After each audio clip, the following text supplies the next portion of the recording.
Hello বন্ধুরা, কেমন আছো সবাই? আশা করি সবাই ভালো আছো। আজকে নিয়ে আসলাম বিরিয়ানি। তো খুব সহজ পদ্ধতিতে বিরিয়ানি রান্না করব। সবাই দেখো কিভাবে রান্নাটা করছি। নিয়ে নিলাম মাংসগুলো ধুয়ে খুব সুন্দর করে পরিষ্কার করে নিলাম, আর একটু বড় করেই কেটে নিলাম। অনেকে ছোট ছোট করে কেটে বিরিয়ানিটা রান্না করে, সেভাবেও করা যায়। আমি একটু বড় করে কেটে নিলাম। দিয়ে দিচ্ছি টক দই। এখানে আমি পরিমাণ মতো টক দই দিয়ে দিচ্ছি। তো আমি 4 চামচ টক দই দিব।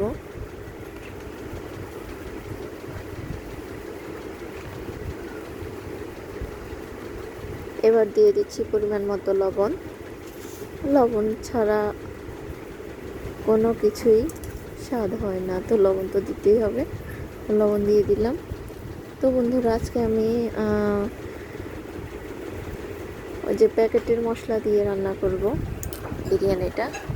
তো এখানে নিয়ে নিলাম ডুবন কোম্পানির মশলা, বিরিয়ানির মশলা। এখানে 1 প্যাকেটের অর্ধেক মশলা দিয়ে দিলাম। মাংসটা খুব ভালো করে মেখে নিচ্ছি। ম্যারিনেট করার জন্য মাংসটা খুব ভালো করে মেখে নিতে হবে, খুব সুন্দর করে মেখে নিতে হবে। তো আমি অনেক সুন্দর করে মেখে নিচ্ছি। একদম মাংসের গায়ে মশলাটা যেন খুব সুন্দরভাবে লেগে যায়।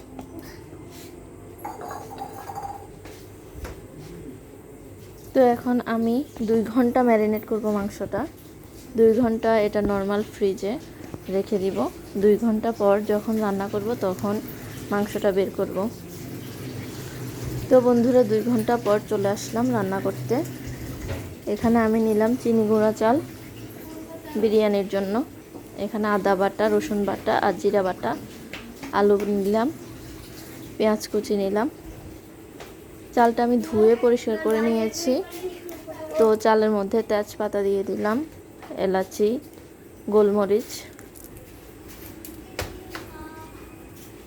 দিয়ে দিচ্ছি, দারচিনি।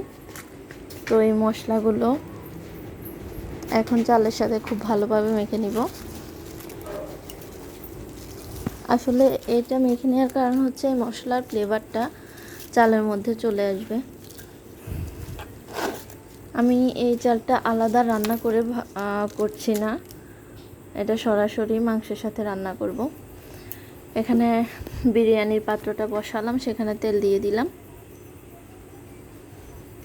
পাশে আরেকটা কড়াই বসালাম। এখানে আমি পেঁয়াজটা বেরেস্তা করে নেব। তো পেঁয়াজ দিয়ে দিলাম। এখানে মাংস রান্নার জন্য পেঁয়াজ কুচা দিয়ে দিলাম। দিয়ে দিলাম আদা, রসুন এবং জিরা বাটাটা।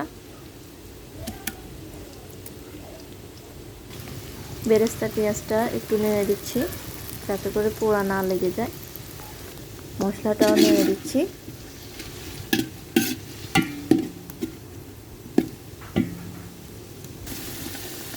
মশলার মধ্যে লবণ দিয়ে দিলাম। দিয়ে দিব একে একে হলুদ গুঁড়ো আর মরিচ গুঁড়ো।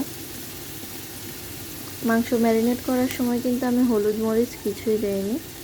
তো এটা এখন মশলার মধ্যে দিয়ে দিচ্ছি।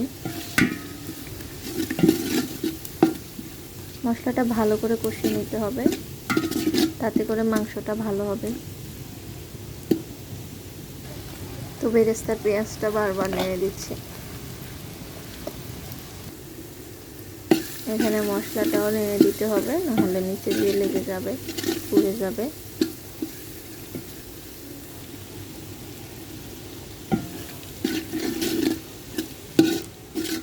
মশলাটা নেড়ে দিচ্ছি বারবার। এবার ম্যারিনেট করে রাখা মাংসটা দিয়ে দিব। ম্যারিনেট করা মাংসটা মশলার মধ্যে দিয়ে দিব, যে মশলাটা আমি মাংস রান্নার জন্য কষিয়ে নিলাম। এখানে সবগুলো মাংস দিয়ে দিচ্ছি।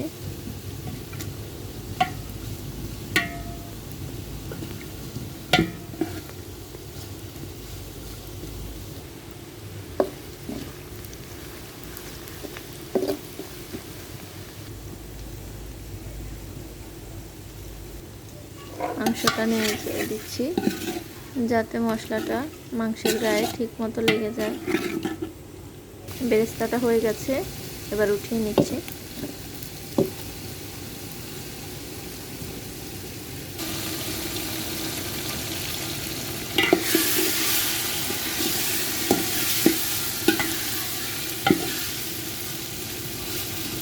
বেরেস্তাটা উঠিয়ে নিচ্ছি।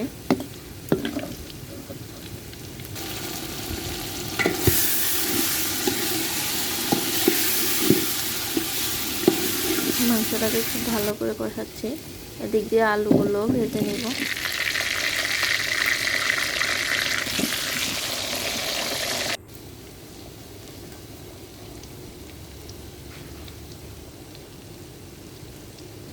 লবণ আর হলুদ দিয়ে আলুগুলো ভেজে নিচ্ছি।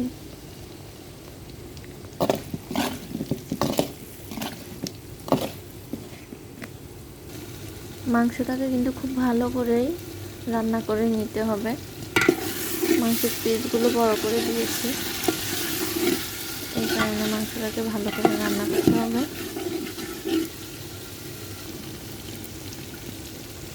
মাংসটার দারুণ কালার হয়েছে। তো মাংসের মধ্যে আমি একটু জল দিয়ে দিলাম, যাতে করে মাংসটা ভালো করে সিদ্ধ হয়ে যায়।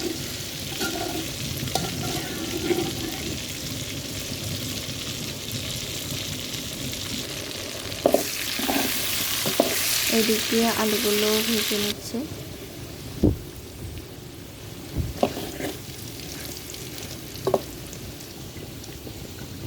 মাংসের মধ্যে জল দেওয়ার পরে আগুনের জালটা অনেক বেশি করে দিতে হবে।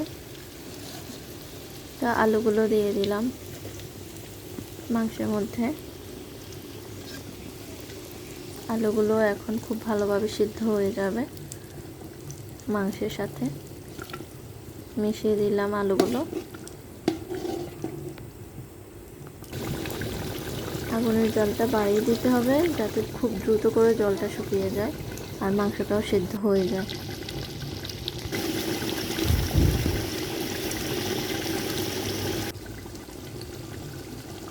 ঢাকনা দিয়ে দিচ্ছি, আলু আর মাংসটা সিদ্ধ হয়ে যাবে ভালো করে।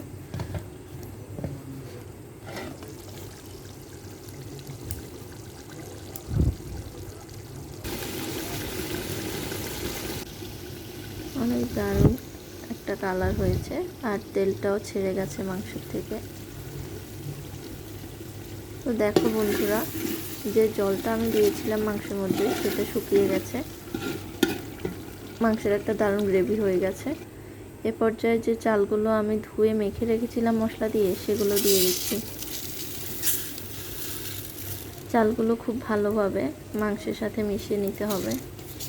আমি আলাদা চালগুলো ভেজে পোলাও করছি না, বা আলাদা চালগুলোর ভাত রান্না করে করছি না। আমি চালগুলো সরাসরি মাংসের সাথে ভেজে রান্না করে ফেলবো।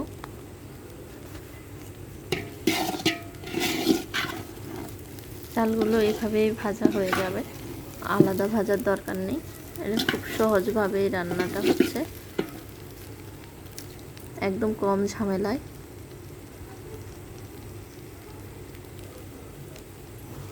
চালগুলো ভাজা হয়ে গেছে, দিয়ে দিচ্ছি পরিমাণ মতো জল। তো বন্ধুরা, তোমাদেরকে বলি, চালটা তোমরা যেই পাত্র দিয়ে মাপবে, যেই পটটা দিয়ে মাপবে, বা যে যাই দিয়ে মাপো, ওই মাপার পাত্রটা দিয়েই তোমরা জলটা পরিমাপ করে দিবে। তোমরা যদি 1 গ্লাস চাল দাও, তাহলে 2 গ্লাস জল দিবে। আমি এখানে 3 গ্লাস চালের জন্য 6 গ্লাস জল দিয়েছি। তাতে করে আমার একদম পারফেক্টভাবে বিরিয়ানিটা হয়ে যাবে। লবণ দিয়ে দিলাম বিরিয়ানিতে, পরিমাণ মতো লবণ দিয়ে দিলাম, যতটুকু আমার বিরিয়ানিতে লাগবে। নেড়ে চেড়ে দিচ্ছি। জলটা ফুটে উঠেছে, ঢাকনা দিয়ে দিলাম।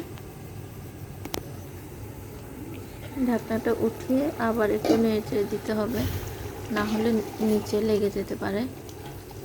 চুলার জালটা কিন্তু এখনও অনেক বেশিতেই আছে, সেজন্য নেড়ে চেড়ে দিতে হবে কিছুক্ষণ পর পর।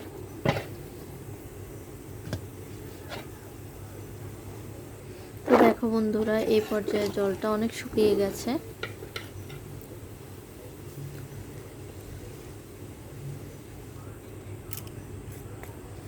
চালটাকে একদম সুন্দর করে রেখে আমি যে বিরিয়ানিটা রান্না করছি, যে মশলাটা দিয়েছিলাম ম্যারিনেট করার সময়, বাকি মশলাটা এখন এই বিরিয়ানির উপর ছড়িয়ে দিচ্ছি। সাথে পেঁয়াজ বেরেস্তাটাও দিয়ে দিচ্ছি।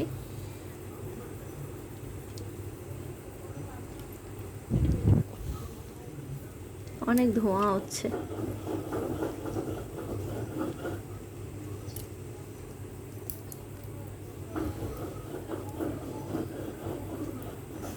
তো এখানে 4-5টা কাঁচামরিচ দিয়ে দিলাম। বিরিয়ানির ফ্লেভারটা ভালো হবে, কাঁচামরিচের ফ্লেভারটা ভালোই লাগে। তো ঢাকনা দিয়ে দিচ্ছি। আর এখানে আমি একটা ভারী একটা সিমেন্টের পাত্র দিয়ে দিচ্ছি উপরে। এইরকম একটা সিমেন্টের টুকরো দিয়ে ঢাকনা দিয়ে রাখলাম আধা ঘন্টা পর ঢাকনাটা উঠিয়ে নিলাম। ওয়াও, দারুণ স্মেল বেরিয়েছে, অনেক দারুণ।